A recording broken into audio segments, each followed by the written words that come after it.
Bismillahirrahmanirrahim. Halo, Assalamualaikum warahmatullahi wabarakatuh. Salam santun dan salam sejahtera. Jumpa lagi di channel Sigit Purwanto. Seperti biasa, channel Sigit Purwanto akan bercerita tentang kisah horor. Di episode kali ini, channel Sigit Purwanto akan bercerita tentang kisah nyata, yaitu Aku Korban Pesugihan. Ini adalah kisah nyata. Jadi di sini saya akan bercerita dari sudut pandang pelaku. Mari kita langsung ke cerita. Demi mendapatkan harta kekayaan, aku menggadaikan akidahku. Bersekutu dengan iblis laknat, aku tergoda dengan ajakan teman untuk melakukan pesugihan. Syaratnya, aku harus berhubungan intim dengan Mbah Dukun yang raganya dipakai oleh jin kafir. Mbah Dukun bilang, kalau jin kafir hadir dalam wujud yang sebenarnya, aku bisa mati ketakutan. Apa itu hanya alasannya, atau dia hanya ingin menikmati tubuhku? Aku tidak tahu. Perbuatan terkutuk itu aku lakukan sampai berulang kali pada Mbah Dukun yang berbeda. Setelah melakukannya, bukan harta yang kudapat, tapi penyakit kronis sampai dokter tidak tahu apa jenis penyakitku. Dalam keadaan dililit hutang, Bang, aku nyaris saja bunuh diri, tak sanggup menanggungnya. Kemana uangku cari? Meminjam pada siapa, dan siapa pula yang bersedia memberikan pinjaman? Pikiranku saat itu kacau. Aku sebenarnya adalah seorang pengusaha tahu dan tempe yang terbilang cukup sukses di desaku. Usaha pembuatan tahu tempe itu warisan dari almarhum suamiku yang meninggal dunia secara tidak wajar. Penyakit yang diderita suamiku bukan penyakit medis tapi non-medis. Datangnya penyakit itu di waktu-waktu tertentu saja, menjelang matahari terbit, tengah hari, saat matahari terbenam, dan di waktu tengah malam.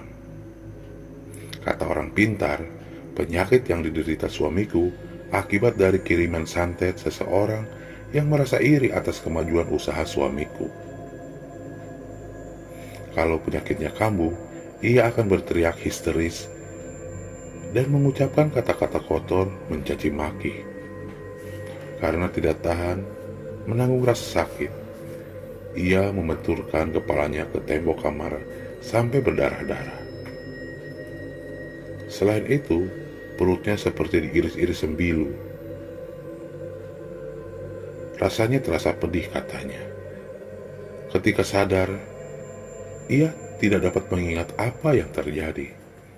Selama menderita penyakit, tubuhnya kurus dan wajahnya pucat pasai seperti mayat. Usaha pembuatan tahu tempe sejak suamiku menderita sakit tetap beroperasi sebagaimana biasanya. Tapi produksinya menurun. Seharusnya untuk biaya produksi, tapi dialihkan untuk biaya pengobatan suamiku pada dukun dan rumah sakit. 3 bulan menderita sakit, sebut saja namanya Mas Parman suamiku, berpulang ke rahmatullah. Ia meninggalkan seorang anak usia SD dan aku. Suamiku mewariskan usaha pengelolaan tahu tempe, tapi untuk meneruskannya, aku butuh modal besar. Apalagi ketika terjadi lonjakan harga kedelai, usahaku nyaris gulung tikar. Untuk tetap mempertahankan produksi, aku meminjam uang ke bank dengan jaminan sertifikat tanah dan rumah. Ketika usahaku kembali berproduksi, ternyata tetap tidak dapat menutupi biaya produksi. Usahaku merugi hingga akhirnya bangkrut. Satu persatu buruh yang selama ini menggantungkan hidupnya padaku pindah ke tempat lain. Selain kehilangan pelanggan, aku juga kehilangan buruh. Dalam kebingungan mencari uang, aku diajak Tuti, teman sekolah SMP-ku, melakukan ritual pesugihan, yakni menikah dengan jin. Ia sendiri belum pernah melakukannya, hanya mendengar cerita dari orang Katanya ada dukun yang bisa memberikan harta kekayaan berupa uang atau emas batangan. Syaratnya masih gadis atau sudah resmi menjanda. Kami menemui Mbah Dukun yang konon bisa membantu mendapatkan harta kekayaan dalam bentuk berlian. Dukun itu tinggal di pinggir hutan desa. Namanya Mbah Kardi. Ia membangun sebuah gubuk tempat berteduh. Usianya sekitar 90 tahun, tapi tubuhnya terlihat bugar. Matanya masih terlihat terang, dan indera pendengarannya masih normal. Kepadanya kami jelaskan maksud kedatangan kami menemuinya. Mbah hanya sebatas membantu menikahkan cucu dengan jin. Pernikahan itu hanya semalam melalui perantara pemuda di sini dan terjadi hanya sekali. Kalau bernasib baik, bisa mendapatkan harta. Tapi jika bernasib sial, penyakit yang didapat. Katanya mengingatkan kami. Kami siap menerima kemungkinan yang terjadi, Bah, kataku. Selepas sholat Isya, kami berdua diajak Mbah Kadi menuju ke tengah hutan melalui jalan setapak. Sekitar 2 kilometer, kami berjalan dan tiba di tempat ritual. Di tempat itu dibangun pondok-pondok kecil sebanyak 9 buah. Keadaannya, kami disambut oleh 2 orang pemuda bertubuh kekar berwajah flamboyan. Pemuda inilah yang akan menjadi suamiku malam nanti. Mbah Dukun menikahkan kami sesuai syariat Islam, yaitu nikah siri. Besok pagi bercerai, dalam pernikahan itu ada saksi dan wali. Selesai akad nikah, aku dibawa ke sebuah kamar gelap gulita tanpa ada cahaya. Kamar itu konon khusus untuk ritual memanggil jin Islam. Setelah jin itu masuk ke dalam raga pemuda kekar yang menjadi suamiku, Mbah Dukun meninggalkan kami berdua. Ia menemui Tutik untuk melakukan ritual yang sama. Pemuda yang kerasukan jin melucuti pakaian yang menutupi tubuhku. Nafsunya liar dan buas. Perlakuannya kasar, tapi aku suka karena nafsuku menjadi terbakar hebat. Desah nafasnya bagai deru ombak di samudra. Puncaknya terpancar lahar panas bagai letusan dari kepudang gunung Merapi. Aku terdiam mendesah lirih dan merasakan kenikmatan tiada tara. Hal itu terjadi berulang kali hingga akhirnya aku tak sadarkan diri. Menjelang siang baru aku terjaga dari tidur. "Mandi dulu, Mbak," kata pemuda yang tadi malam menyetubuhiku. "Kamar mandinya di mana?" tanyaku. "Di bawah bukit, Mbak. Mari saya antar," katanya. Aku pergi berdua dengannya menuju tempat pemandian yang hanya ditutupi daun kelapa yang dianyam. Terdapat beberapa tempat pemandian bentuknya sama. Dari salah satu kamar mandi yang aku lalui terdengar desah birahi wanita bersama pasangannya. "Kalau Mbak mau, saya bersedia melakukannya," kata pemuda yang berjalan di belakangku. "Kita cari tempat yang aman, mumpung statusku masih menjadi istrimu." "Kesana, Mbak, pasti aman," katanya menunjukkan tempat agak jauh dan terpisah dari tempat pemandian yang lainnya. Setiap kamar mandi yang kami lalui terdengar suara birahi wanita yang mencapai puncak kenikmatan. Aku pun melakukan hal yang sama untuk memuaskan nafsu birahiku. Sebelum pulang, pemuda yang menikahiku tadi malam menjatuhkan talak 3. Ia menceraikanku saat itu juga. Ternyata Tuti juga melakukan perbuatan yang sama. Setelah tiba di rumah, harta yang kudambakan tidak juga menjadi kenyataan. Semula aku berniat tidak ingin melakukan persugihan dengan menikah dengan jin lagi. Tapi saat ada teman mengajak, aku tidak dapat menolaknya. Entah mengapa, aku menjadi ketagihan berhubungan badan dengan jin yang meminjam raga manusia untuk menyalurkan kebutuhan biologisnya dengan imbalan harta. Tina, teman SD ku, majak melakukan ritual nikah dengan jin tanpa perantara. Ceritanya ada dukun yang bisa melakukannya dan sudah banyak yang berhasil. Tergiur dengan segepok uang ratusan juta dalam karung sebagai imbalan berhubungan intim dengan jin yang pemilik harta kekayaan, aku kembali melakukan ritual yang nyeleneh itu. Pada hari Minggu, Tina mengajakku menemui dukun itu yang tinggal di luar kota. Rumah Mbah Dukun berada agak terpisah dengan pemukiman masyarakat. Di tengah bangunan rumah, dibangun joglo tempat duduk tamu yang datang. Suasana di tempat prakteknya jauh dari kesan angker.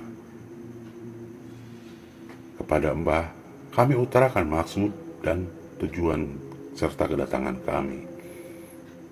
Saya hanya sebatas membantu, menikahkan dengan jin pemilik harta pesugihan. Orang yang datang kemari ada yang berhasil dan ada yang gagal. Katanya mengingatkan.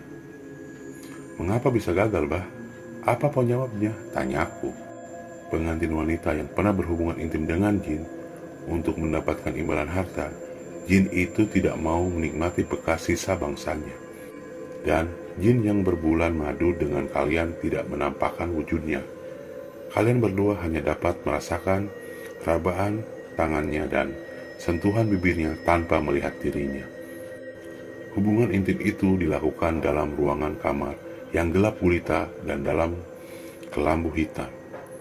Kata Mbah Dukun menjelaskan, ritual itu dilakukan tengah malam dalam kamar-kamar khusus yang disediakan Mbah Dukun.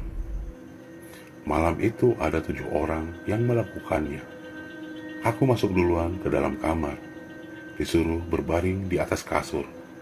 Mulut Mbah Dukun komat kamit membaca mantra. Setelah selesai membacakan mantra, ia lalu meninggalkanku seorang diri dalam kamar yang gelap gulita. Pintu ia kunci dari luar. Sebenarnya hatiku diliputi perasaan takut, tapi mengingat sekarung uang pecahan ratusan ribu yang akan ditinggalkan jin sehabis berhubungan intim denganku, perasaan takut itu dapat ku netralisir. Tiba-tiba aku mendengar suara hembusan angin kencang, menderu-deru. Mungkin suara angin itu pertanda jin yang hendak berbulan madu denganku telah datang. Bisik hatiku menduga-duga. Ternyata dugaanku benar. Sesaat kemudian, kelambu hitam tepat aku berbaring tersingkap. Aku mencium bau harum menyegarkan. Jin itu melumat bibirku dan menyentuh bagian-bagian tubuhku. Tangannya melucuti seluruh pakaianku. Mataku terbejam menikmati semua sensasi luar biasa yang dilakukannya. Puncaknya, ia memberikan kepuasan yang luar biasa. Aku benar-benar menikmati surga dunia yang sesungguhnya. Bahkan aku sampai tidak sadarkan diri, terbawa hanyut dalam kenikmatan duniawi. Saat aku siuman, aku merasa organ intimku terasa perih. Bekas tadi malam menimbulkan lecet. Ukuran alat vital jin itu melebihi ukuran manusia biasa.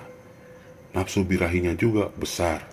Demikian pula kemampuan berhubungan intimnya yang di atas rata-rata manusia normal. Pandangan mataku menyapu seluruh ruangan kamar. Ternyata aku tidak melihat ada karung hitam yang ditinggalkan jin yang telah menyetubuhiku tadi malam.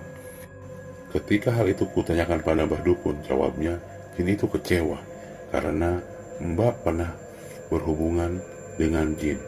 Mbak melakukannya bukan sekali 2 kali. Kata Mbah Dukun menjelaskan. Apakah jawabannya itu sebagai alasan saja? Aku pun tidak tahu. Tapi akibat dari ritual nikah dengan jin yang aku lakukan menimbulkan penyakit kronis. Bahkan dokter pun tidak tahu jenis penyakit yang kuderita. Tubuhku yang dulu sintal kini berubah menjadi keriput seperti nenek-nenek. Penyakit yang menggerogoti tubuhku itu adalah akibat dari perbuatanku bersekutu dengan iblis. Kini aku membayangkan siksaan yang akan ku terima di alam kubur dan di dalam neraka. Pintu bertobat pun rasanya sudah tertutup. Dari hari ke hari penyakitku bertambah parah. Aku tinggal menghitung hari kematian. Kepada putri tunggalku, aku hanya bisa berkata dalam hati, maafkan ibu nak, yang telah salah memilih jalan kehidupan. Ucapan yang sama juga kutujukan kepada Mas Parman, almarhum mantan suamiku. Semoga pengalaman hidupku ini bisa menjadi pelajaran bagi kalian. Kalau mau kaya, harus bekerja dan berusaha di jalan yang diridhoi Allah. Demikian kisah yang kuceritakan. Terima kasih dan Assalamualaikum warahmatullahi wabarakatuh.